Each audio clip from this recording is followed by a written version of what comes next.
नमस्कार, मी ईशा जगताप. हितगुज मध्ये आपलं स्वागत आहे. या विशेष कार्यक्रमातून आपण विविध आजारांविषयी सखोल माहिती जाणून घेतो वैद्यकीय क्षेत्रातील तज्ञांकडून. आज आपण एका अतिशय महत्त्वाच्या आजाराविषयी तज्ञांकडून मार्गदर्शन मिळवणार आहोत. आजचा आपला विषय आहे स्तनाचे कर्करोग, आधुनिक तपासणी आणि उपचार.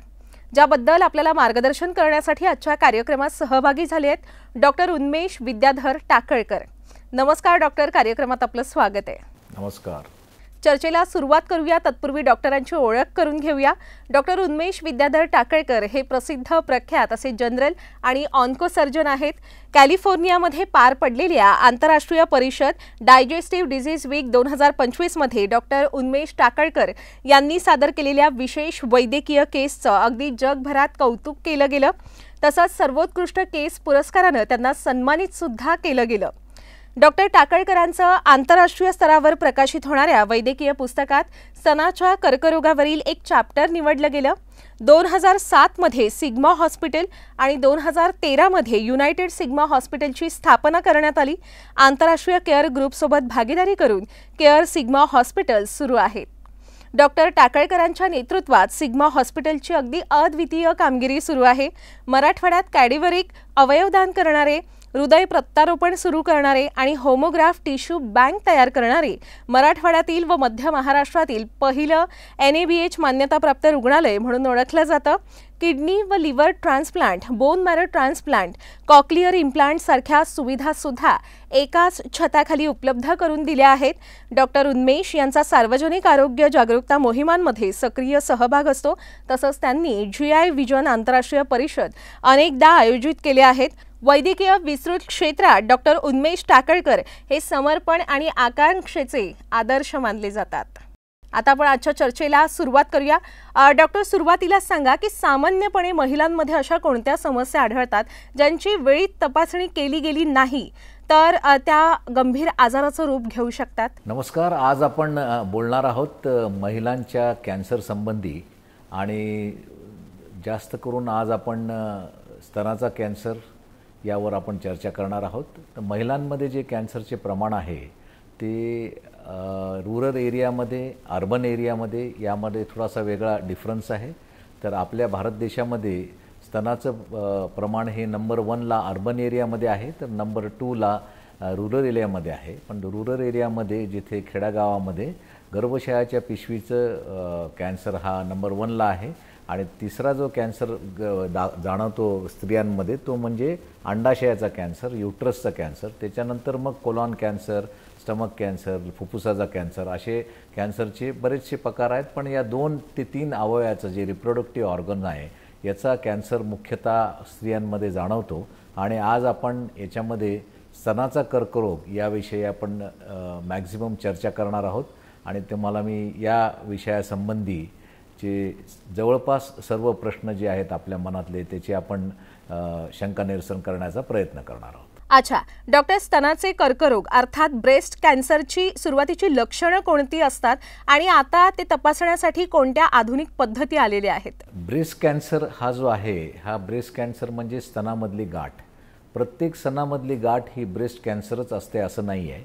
त्याच्यामुळं काही गाठ ह्या साध्या असतात, काही गाठ हार्मोनच्या असतात, काही गाठ दुधाच्या गाठी आपण ज्यांना म्हणतो की जेव्हा बाळ दूध पितं त्यावेळेस गाठी तयार होतात. काही गाठ ह्या इन्फेक्शनच्या असतात, त्याला आम्ही ब्रेस्ट अपसेस असं म्हणतो. पण मेजॉरिटी ज्या मध्ये ह्या गाठ वितळून जातात किंवा निघून जातात आणि ट्रीटमेंट केल्यानंतर कमी होऊन जातात. पण काही गाठ ट्रीटमेंट केल्यानंतर सुद्धा कमी होत नाहीत.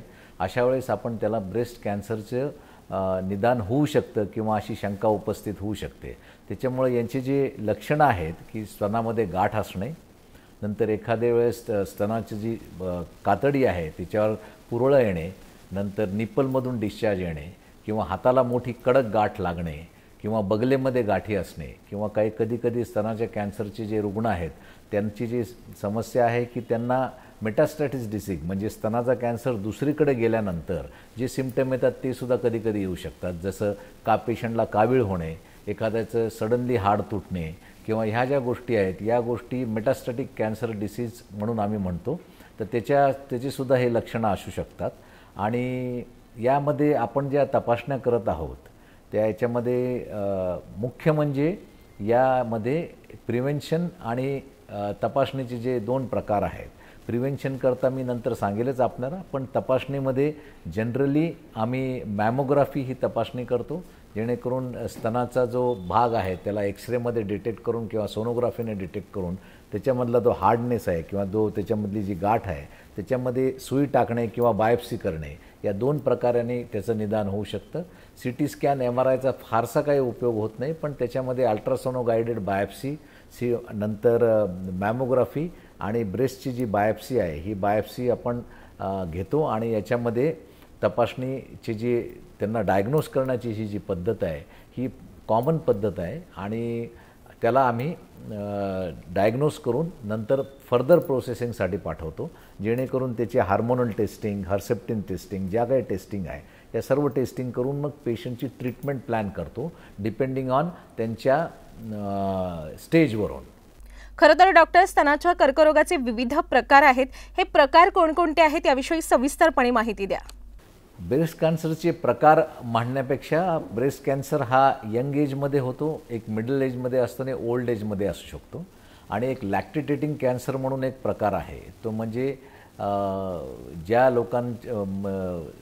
स्त्रियांना स्तनपान चालू आहे अशा वेळेससुद्धा त्यांना जो कॅन्सर होतो हा फारच ॲग्रेसिव्ह असतो, म्हणजे तो लवकर पसरतो. त्याच्यामुळं याच्यामध्ये ढोबळमानाने आम्ही 2 प्रकार याचे म्हणू शकतो, प्री मेनोपॉझल आणि पोस्ट मेनोपॉझल. म्हणजे पाळी जायच्या आधीचे ब्रेस्ट कॅन्सर आणि पाळी जायच्या नंतरचे ब्रेस्ट कॅन्सर. याच्यामध्ये दोन्ही प्रकारामध्ये त्यांचं बिहेवियर किंवा कॅन्सरची जी प्रक्रिया आहे किंवा कॅन्सर पसरण्याचा जो भाव आहे तो थोडासा डिफरंट असतो आणि त्याचे व्हेरियस पॅरामीटर्स आहे.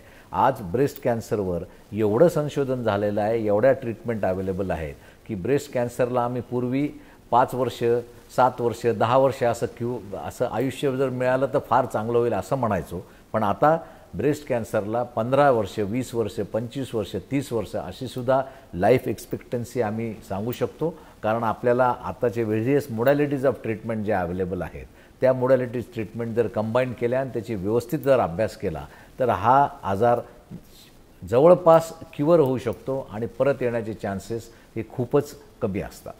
खरं तर एक सुदृढ आयुष्य जगायचं असेल तर 6 महिन्यातून एकदा किंवा वर्षभरातून एकदा आपण आपली वैद्यकीय तपासणी करून घेणं आवश्यक असतं.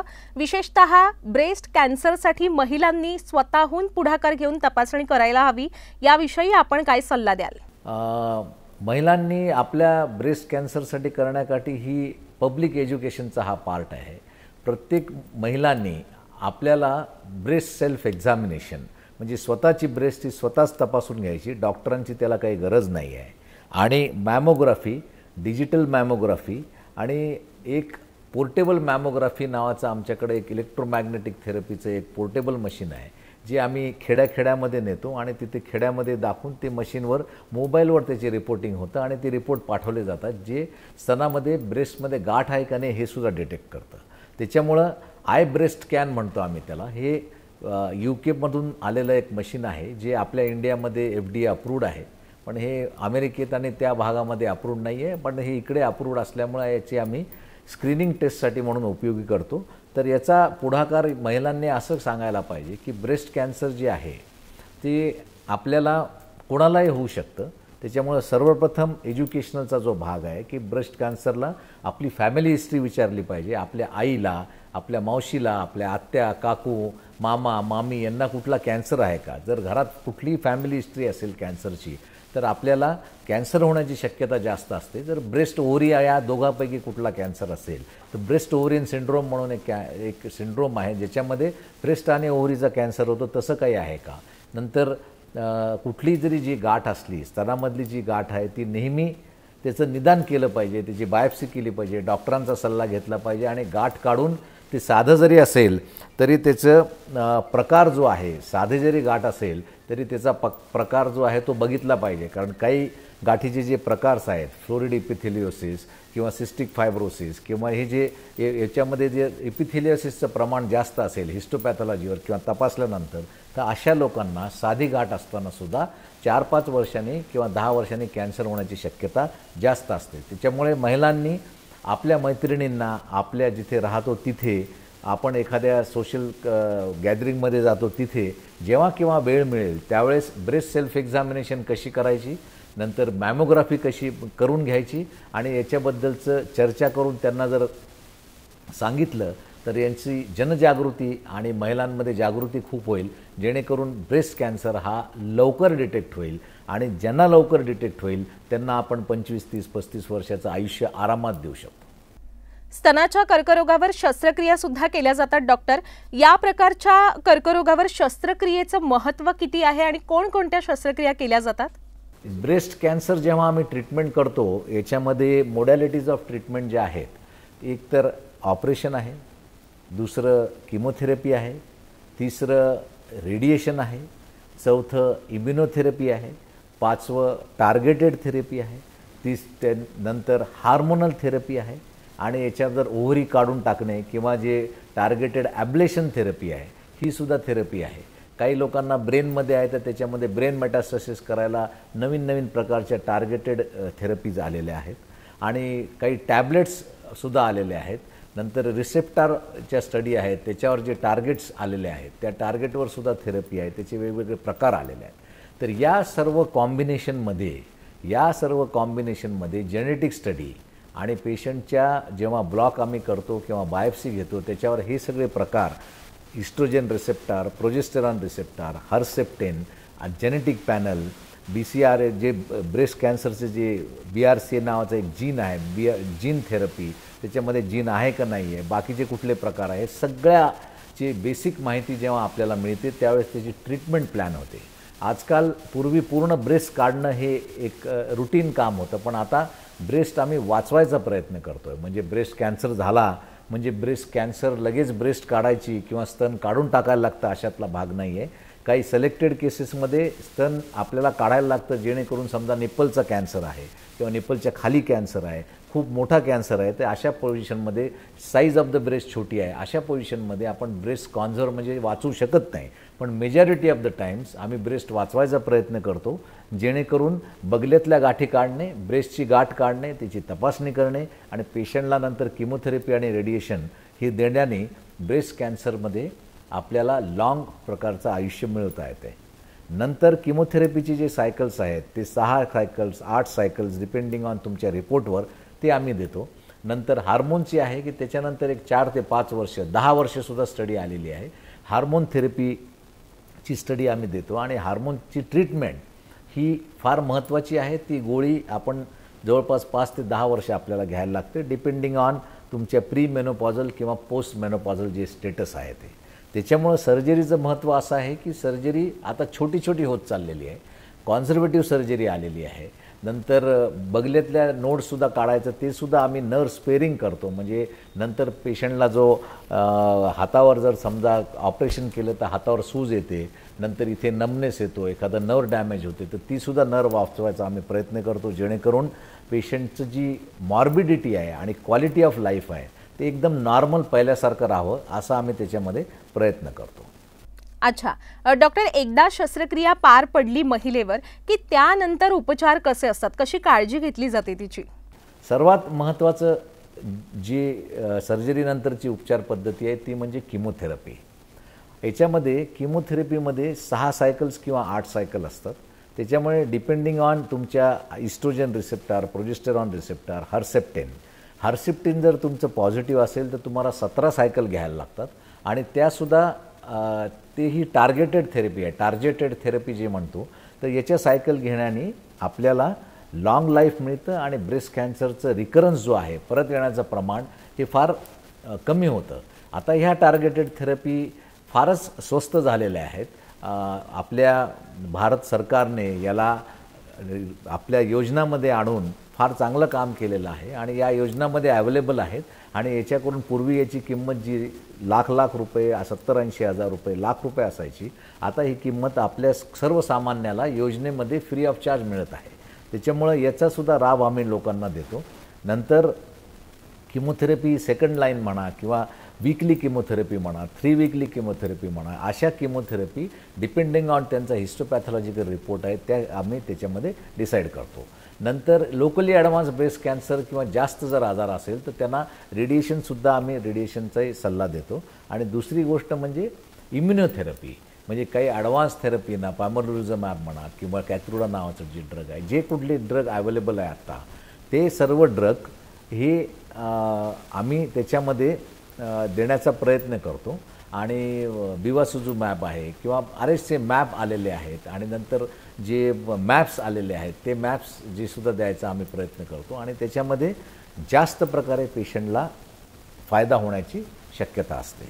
त्याच्यामुळे इम्युनोथेरपी आहे, किमोथेरपी आहे, रेडिएशन्स आहे आणि ही सायकल संपल्यानंतर मग आम्ही हार्मोन थेरपीकडे जातो. त्याच्यामध्ये सुद्धा first line, second line, third line, injections अशा प्रकारचे व्हेरियस चांगले प्रकार आलेले आहेत, चांगले ड्रग्स आलेले आहेत. त्याच्यामुळे आम्ही त्याला ट्रीटमेंटच्या मॉडॅलिटीज देतो. अच्छा, खरं तर आपल्यावर शस्त्रक्रियाच नाही, कोणतेही उपचार पार पडल्यानंतर आपण स्वतःसुद्धा स्वतःची काळजी घेणं आवश्यक असतं आणि सोबतच आपले जे प्रियजन असतात, आपले नातेवाईक असतात, त्यांनी सुद्धा आपली काळजी घेणं आवश्यक असतं. जेव्हा महिलेवर स्तनाच्या कर्करोगावरील शस्त्रक्रिया पार पडते त्यानंतर जी काही काळजीची प्रक्रिया असते त्यामध्ये तिच्या नातेवाईकांनी त्यांची भूमिका काय असते याविषयी आपण काय सल्ला द्याल? सर्वात महत्त्वाचं म्हणजे पेशंटला कॅन्सर झाला तर नातेवाईकांना असं वाटतं की आता काही खरं नाही, अशातली अजिबात गोष्ट नाही आहे. ब्रेस्ट कॅन्सरच्या कुठल्याही रुग्णांना आपण नॉर्मल लाईफपासून वंचित करू शकत नाही. त्याच्यामुळे ब्रेस्ट कॅन्सरचा कुठलाही रुग्ण जसा तो पूर्वी राहत होता तसा नॉर्मल त्याने आपलं आयुष्य घालवलं पाहिजे, आपल्या कामावर गेलं पाहिजे, आपले सर्व घरातले कामं केले पाहिजे, सर्व जे नॉर्मल फॅमिली लाईफ आहे ते फॅमिली लाईफ त्यांनी जगलं पाहिजे. आणि मध्ये जेव्हा किमोथेरपी किंवा लागेल त्यावेळेस त्यांनी 1 दिवस हॉस्पिटलला जाऊन ते इंजेक्शन घेऊन परत थोडे 2-4 दिवस आराम करून आपण पूर्वतच कामाला लागलं पाहिजे. त्याच्यामध्ये ब्रेस्ट कॅन्सरला ऑपरेशन केल्यानंतर आपल्या हाताची काळजी घेतली पाहिजे, कारण हाताची काळजी, ज्या साईडचं ब्रेस्टचं ऑपरेशन झालेलं आहे तो हात जरा सेन्सिटिव्ह असतो, कारण आम्ही तिथे गाठी काढलेल्या असतात. तर अशा या हाताला, लेफ्ट किंवा राईट हँडला चटका न बसू देणे, सुई न लागू देणे किंवा मार न लागू देणे, तर अशा प्रकारच्या गोष्टी न होता कामा नये. कारण तिथे झाल्यानंतर एखादे सूज येऊ शकते, बरेचशा लोकांना हाताला सूज येते, तर त्याच्यामुळे ते लिम्फॅटिक ब्लॉकेड किंवा लिम्फॅटिक ट्रीटमेंट केल्यामुळं असते. त्याच्यामुळे ती सूज काही नेहमी राहत नाही, तर ती कधीकधी हळूहळू नंतर कमी होते. त्याच्यामुळे हाताची काळजी घेणं जरुरी आहे. नंतर स्वतःची काळजी घेणं जरुरी आहे, सकस आहार घेणं जरुरी आहे आणि नॉर्मल राईफ. त्यांना म्हणजे काही लोकांना असं वाटतं की कॅन्सर झाल्यामुळे पेशंटला आता त्यांचे भांडे वेगळे असायला पाहिजे, त्यांचे कपडे वेगळे असायला पाहिजे, असं आयसोलेशनमध्ये काहीही ठेवण्याची गरज नाही. That is a normal life. त्याच्यामुळे ही नवीन म्हणजे महत्त्वाचा सल्ला हा नातेवाईकांना आहे. आणि जो पेशंट आहे त्यांनीसुद्धा आपली हिंमत न हारता नॉर्मल लाईफ, याच्यामध्ये मेजॉरिटी ऑफ द टाईम्स पेशंटचे केस जातात, त्याच्यामुळे केसावरची जी ट्रीटमेंट आहे तेही आम्ही करतो. आणि केसाला झाकण्याकरता एखाद्या ब्युटी पार्लरकडून म्हणा किंवा एजन्सीकडून म्हणा आम्ही तो वीक किंवा त्यांना तात्पुरता वापरायचा सल्ला देतो. कारण 6 ते 8 महिन्यानंतर ही इंजेक्शन संपल्यानंतर 100% आपले केस परत येणार असतात आणि परत आल्यानंतर आपलेच केस हे आपल्याला नंतरसुद्धा तेच जसे पहिले दिसत होते तसेच दिसणार असतात. त्याच्यामुळे ही एक स्टॉप गॅप अरेंजमेंट आहे असं समजून आपण याची ट्रीटमेंट केली पाहिजे. अगदीच डॉक्टर, आपण या चर्चेत सहभागी झालात याबद्दल मी आपले मनापासून आभार व्यक्त करते. आता आलेलो आहोत आपण या कार्यक्रमाच्या समारोपाकडे. जाता आपल्या सर्व प्रेक्षकांना आपण काय सल्ला द्याल? ब्रेस्ट कॅन्सरला प्रतिबंधात्मक ज्या तपासण्या आहेत त्या सर्वात महत्त्वाचे म्हणजे ब्रेस्ट सेल्फ एक्झामिनेशन. पाळीच्या इमिजिएट 2ऱ्या किंवा 3ऱ्या दिवशी संपल्यानंतर आपल्या स्वतःला आरशासमोर उभं करून आपण लेफ्ट ब्रेस्ट ही राईट हँडनी सर्क्युलर मॅनरनी आपण तपासली पाहिजे स्वतः.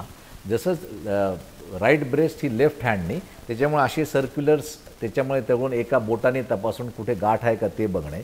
नंतर दुसरं म्हणजे फ्लॅट ऑफ द हँडनी बघणे की कुठे आपल्याला गाठ लागते का. जर अशी गाठ कुठे आपल्याला लागली तर ताबडतोब डॉक्टरांकडे जाऊन सल्ला घेणे. असे दर पाळीच्या नंतर आणि किंवा दर महिन्याला एकदा पोस्ट मेनोपॉझलमध्ये आणि ज्यांना पाळी चालू आहे त्यांना दर पाळीच्या नंतर हे करणं फार जरुरी आहे. याच्यामध्ये बऱ्यापैकी तुम्हाला डिटेक्शन होतं. दुसरं, प्रत्येक लेडीजला कमीत कमी 25, 30, 35 वर्षानंतर वर्षाला एकदा एक सोनोग्राफी किंवा मॅमोग्राफी करणं जरुरी आहे. पूर्वी हे एज 35 वर्षापासूनचे पुढं होतं, पण आता असं काही राहिलेलं नाही आहे.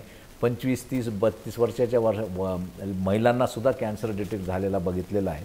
त्याच्यामुळं आम्ही नेहमीच बघतो. तर त्याप्रमाणे मॅमोग्राफी करणे, डॉक्टरांचा सल्ला घेणे आणि ब्रेस्ट सेल्फ एक्झामिनेशन करणे ही आपली फार महत्त्वाची गरज आहे, जेणेकरून पेशंटचा कॅन्सर डिटेक्ट झाला तर त्याला लवकरात लवकर आपल्याला क्युअर करता येईल. अगदीच डॉक्टर, आपण या चर्चेत सहभागी झालात आणि आपल्या सर्व प्रेक्षकांना एवढं मोलाचं मार्गदर्शन केलं त्याबद्दल मी आपले मनापासून आभार व्यक्त करते. धन्यवाद. प्रेक्षक हो, आता वेळ झालेली आहे इथेच थांबण्याची. ताज्या घडामोडींसाठी नेहमीच पाहत रहा झी 24 तास.